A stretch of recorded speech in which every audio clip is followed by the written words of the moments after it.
Welcome into the ArtGibbs Sports Business Podcast. This is episode 12. In this episode, we talk about the Tour de France going off without a hitch in 2020 and what that means for the Tour de France TV broadcast rights now and going forward.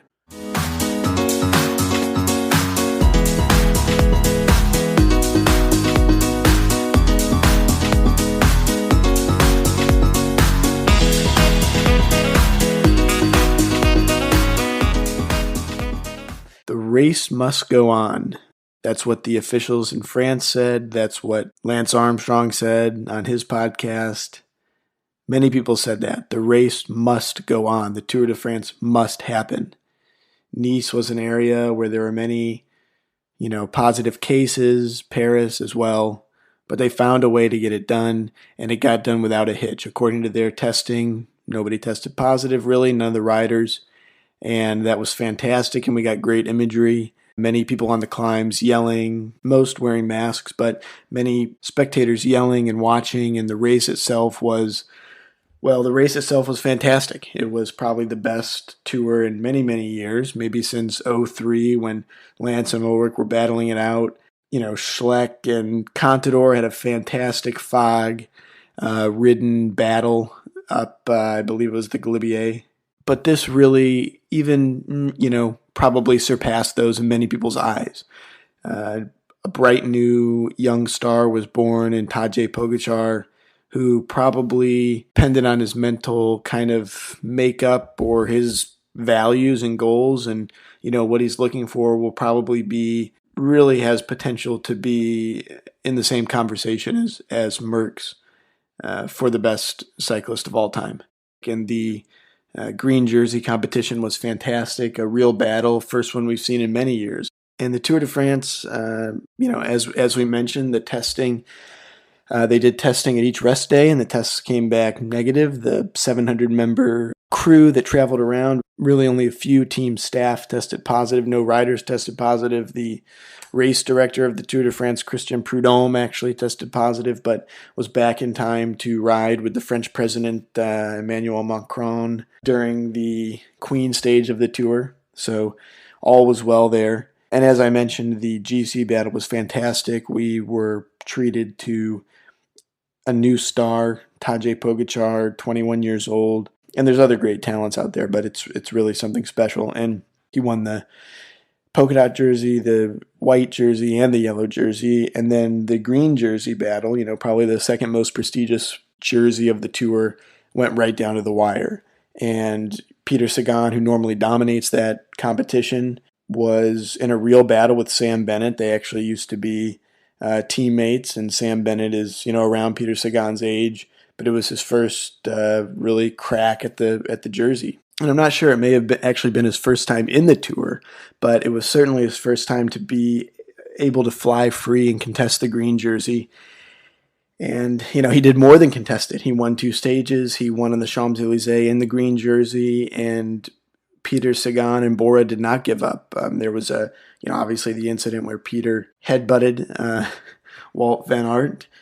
I guess that's a sprinter move right there, but he, headbutted Walt Van Aert and, was docked 30 points, I think, or docked the points that he would have made there by his finish placing, and then docked another 13 points and relegated to the back. And that really put him on the back foot, but, like the champion that he is, he didn't give up. Bora, continued to chase. His team, Bora Hansgrohe, and they chased and they made a battle of it. And Sam Bennett and Quick Step responded, and it was tremendous to watch. It really shaped a lot of the flat riding that was, kind of sprinkled throughout the mountains in the second half of the tour, and it made the tour really just incredible, totally incredible. You had the GC battle going, and you had the green jersey battle going, and it was a tremendous event and tremendously competitive, and obviously happening in 2020 when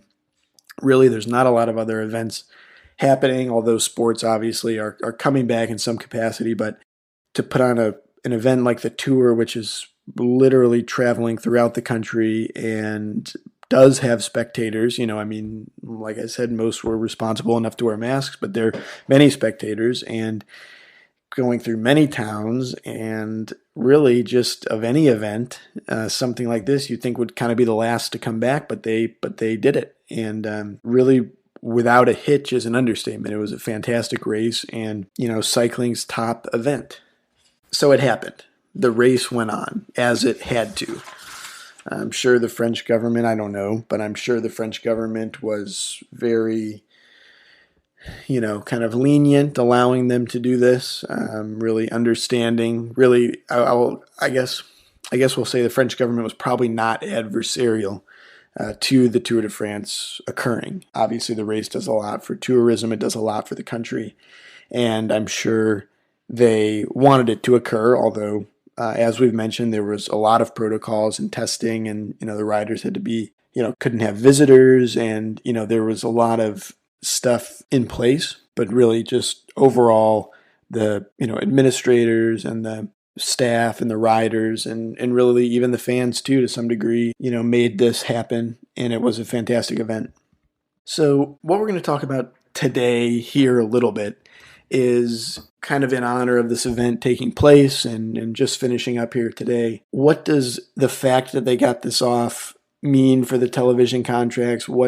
And some of that's hard to determine, but we're going to look at, since many people had to watch it on TV, many more than normal. There weren't the million people on the sidelines, although there were a lot of people on the sidelines in some instances, but it was nothing like normal years, and obviously in Paris it was nothing like normal years.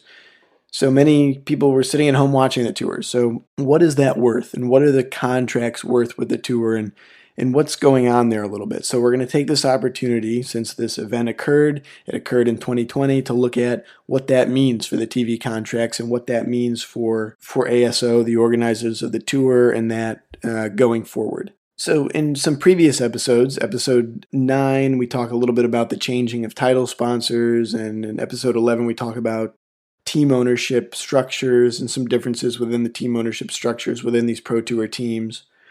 And I would encourage you to go listen to those as well, and maybe before this. But in this episode, we're going to talk more about the TV contract money for the Tour de France. The Tour de France is by far the biggest race in cycling, and it's a tour. So it goes many, many days, whereas potentially one of the, probably the next biggest race, it's debatable, but certainly the next biggest race in France is Paris-Roubaix, and one of the great monuments, probably the most known, one-day race in the world. But the Tour rivals that draws more viewers, even on a single stage, than Paris-Roubaix draws for the event. So it's, as far as television property and number of hours watched, the Tour de France is by far the biggest.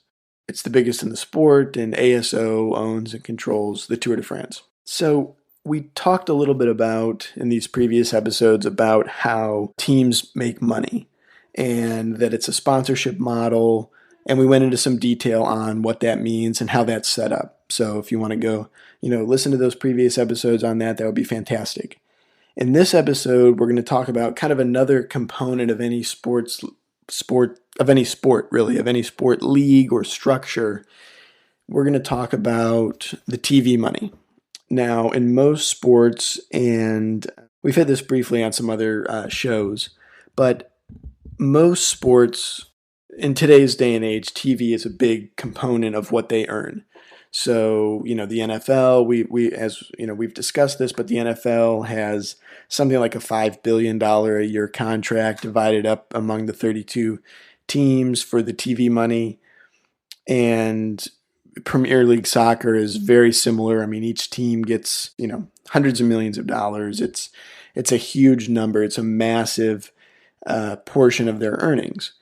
And so in looking at the sport as a whole, you've got the teams operating, and they've got their sponsorship models. And then you've got the TV money. And then in many other sports, you've got a gate or a ticket fee. Someone comes in to watch a baseball game, they pay for the ticket, they pay for the $10 hot dog, they pay for the $8 beer, they pay for the, they pay a lot of money for that. So you've got, the teams themselves, then you've got a ticket, a gate, you've got TV dollars, you've got all these different components. And in cycling, obviously, you have no ticket, no gate. People don't pay to get in to see the race. That's one of the things that makes it so unique. The race is part of the country. The mountains are part of the race. They affect the riders. They affect the outcome of the race with their steepness and their intensity. And then they also affect the spectators who have to climb up the mountains or drive up the mountains or ride up the mountains to get there. And then the spectators are out there picnicking and they're out there in the sun all day. And, that creates a really bold experience for the riders, for the spectators, for the team owners and the race organizers, and it really does create that mystique, and that mystique is what they're selling to some degree. What the team ownership are selling to the sponsors, what the ASO and the Tour de France is selling to the TV partners and their sponsors. So it's really part of the race, and it's part of the style of the racing. People in Paris-Roubaix, for the Paris-Roubaix one-day race, they're standing alongside the muddy roads and freezing cold temperatures to watch the riders go by, and it's really, it's a fantastic thing, and it makes cycling, kind of what it is. But, so there's no gate. So there's no selling of the tickets. There are some selling of hot dogs, but usually that's not by the race organizers themselves. That's by the towns, and that's by all of that kind of stuff. And many times those towns pay a fee to the tour to have the tour come to their town. And that's a separate thing that we'll talk about in a later podcast. As I said, in this one, we're going to just focus on the TV rights, which are a component of it. So you've got the sort of some of the stuff down at the idiosyncratic team level, and we've talked about that in previous podcasts. And then we've got the stuff that happens as far as the sport or the event or that kind of stuff. And in this case, we're going to focus on the TV rights, although, of course, the Tour de France and ASO, which, again, ASO runs the Tour de France, but also runs and owns Paris-Roubaix and the Dakar Rally and several other events. But the biggest one is the Tour de France, but there are other big ones. So in this case, they've got other revenue streams. They've got their sponsorships that they sell. Continental Tire's one. They have sort of like, I think in today or now, they have 6 main sponsors that they sponsor the, banners, the 1K to go, all that kind of stuff. And those are their main sponsors, and they support the race. And then there's towns that pay to have the race come through their town and that kind of stuff. But then there's the TV. So we're going to kind of zero in on TV a little bit. And again, we're gonna kind of talk about some details here in a minute. But one of the things that's brought up a lot with cycling and some of their funding issues, I guess you'd say, which is kind of something that we're discussing here on an ongoing basis. And again, we've talked a little bit about the teams themselves, and I would encourage you to go back and listen to that, episode 9 and episode 11. So episode 9 is going to focus on the titles, the title sponsor changeover, give you a little color there. And then episode 11 is going to focus on some differences in ownership that have just anecdotally resulted in different amounts of funding for those teams. And that's another area to look at. So we're going to talk a little bit about the TV deals. And one thing that's brought up a lot is, there needs to be better splitting of the TV revenue among the teams and among sort of different interested parties. And that's probably true. But then, of course, there's this other issue where cycling does not produce a large amount of TV revenue, even though they have a large amount of TV viewership. The TV revenue of cycling is really not in line with its amount of viewership as compared to other major sports. So as compared to other major sports, cycling and their TV deals tend to be lower on the average in terms of number of watch hours and that kind of stuff compared to other big sports. So let's talk a little bit about the TV money. So ASO, its largest TV contract is with the sort of free French television station.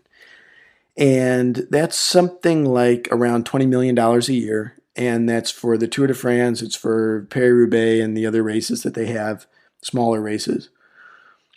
And the Tour de France has deals with, NBC Sports in America. So according to Velo News, they get paid about $8 million for the deal in America. And there's, a separate deal for Australia, which was actually signed during the tour. That's one thing that happens a lot. And even in 2020, there's a deal signed to kind of re-up for another 10 years with the, with the SBS, who broadcast the race in Australia. And they actually had a rider, Richie Port from Australia, on the podium this year. But this SBS re-up during the tour for 10 more years, and that kind of thing is very important. And the TV deals tend to be kind of different and separate throughout each country, and so they do negotiate those deals with the rights in other countries. But one thing that potentially hurts the revenue, even though their deal for about $20 million a year, something like that, is with French free television, is their biggest deal. Even though that's their biggest deal, that's their home country, and they're getting roughly $20 million a year from that. They could probably get more. And there's actually a French law that makes events of importance, they must be broadcast on free television in France that can reach 85% of the population. So this is things like the FIFA World Cup, the Summer and Winter Olympic Games, the finals of the Roland Garros tennis tournament, the Tour de France Paris-Roubaix, men's and women's finals of the European Basketball Championship when the French team participates, et cetera, et cetera, et cetera. So that has an effect there, but again, that has an effect on some of these other large events, the Olympics, the French, the FIFA, and those kinds of things. But it is a French content property, the Tour de France, that's selling those rights. So you've got roughly $8 million for the U.S. deal. You've got 20 or so million more for the French deal. You've got the Australian deal. So you've got the French deal, you've got the Australian deal, the U.S. deal.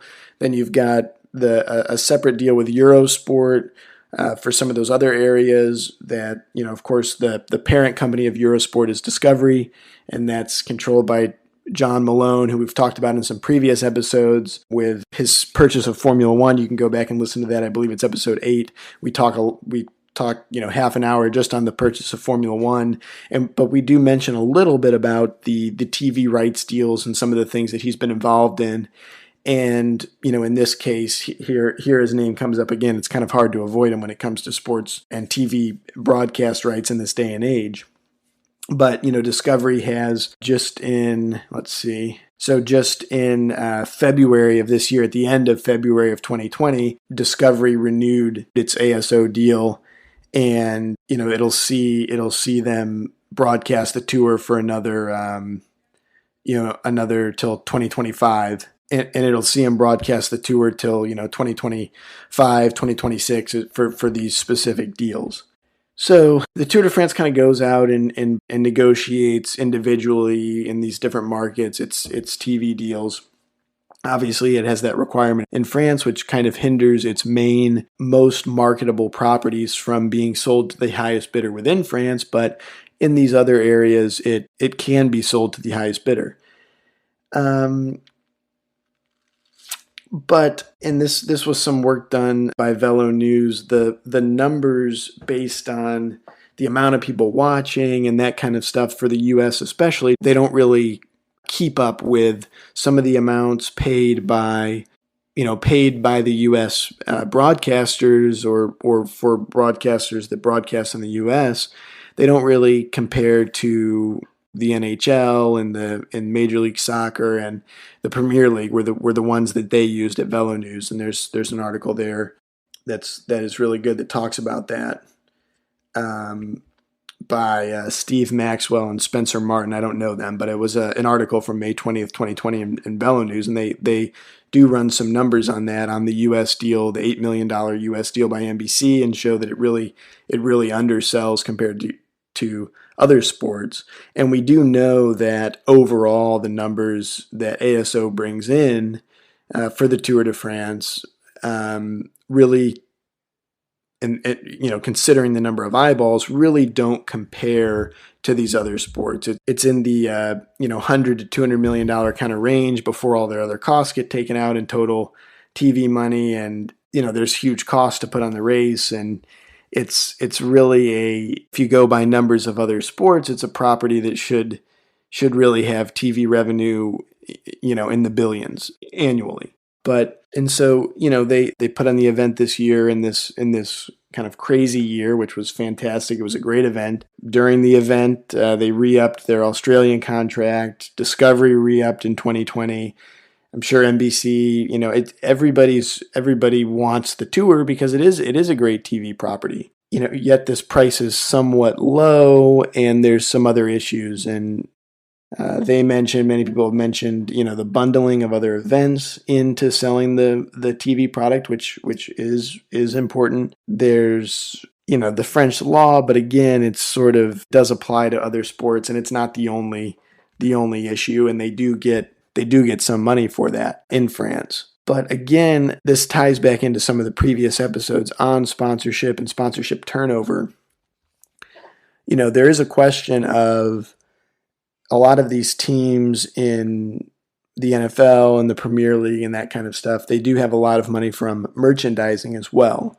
So there are serious potential gains from doing some bundling that would allow smaller races to be more solid, and would allow, potentially more money to come in because they could shoehorn those eyeballs from those races into these TV deals. And the bundling could be a really important piece.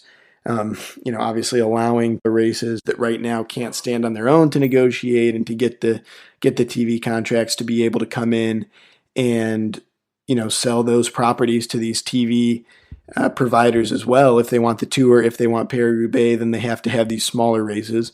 That would help the smaller races, help the eyeballs in the smaller races, and it would help, potentially more eyeballs on more jerseys, more races throughout the year to really help not only those smaller races, but to help the teams, to kind of have that trickle down to the teams. And that is a really, really interesting point that could help bring that number up. That would take some cooperation, from the ASO with the other organizers of the Giro, organizers of smaller races, and, they would have to kind of come together to negotiate as one. And there's a question of, how do you get that to happen? How do you incentivize all parties to get to the table to kind of get something like that to happen? And that's an interesting question, and that's something we'll dive into further in the future. We'll dive into more detail on, some of the things and some of the structure that could potentially help to develop that and make that happen. Some of the stability that the teams could experience that would allow them to merchandise better. Some of the equity, where does that go? Who owns what? And some different ways to try to get more unity to the table in negotiating with these TV partners and with content. And, there are obviously there's many attempts, there's many different facets of and factions of people that want to get it to go. Obviously the Velon stuff, which is owned, partly by, 8 or 9 Pro Tour teams that puts out their own behind the scenes content. That's fantastic, but it's sort of not aligned with the ASO, and then it's not aligned with, so there's these many different factions. And, potentially there's some structures and different things that would entice several different parties to kind of come to the table. And like I said, we'll dig into that in the future. But for right now, I just wanted to take a few moments kind of right after this tour and look a little bit at the TV deals, since most of us were sitting watching these on TV, and kind of look at that $8 million US deal and the $20 million French deal, and the fact that the Australian deal was signed and during the tour and that kind of stuff. And it's interesting. It's interesting stuff. As I said as well, Discovery Channel re-upped their deal. And so here we go. We're set for some years ahead, and we'll talk in future episodes about different ways to try to bring that TV number up, sort of for all involved. And it's a fascinating question. We may try to get the authors of that Velo News article on the show to talk a little bit more about it in some detail. But for now, we have a fantastic race that we just watched and a new star to keep our eye on. Actually, several new stars to keep our eye on, but one really brightly shining star to keep our eye on. So we'll do that, and we'll watch further. And again, be on the lookout for a future episode where we're going to talk more about how do they bring that TV number up. So thank you. Hope you enjoyed it, and please like, subscribe, tell your friends, and we will talk to you next time. Thank you.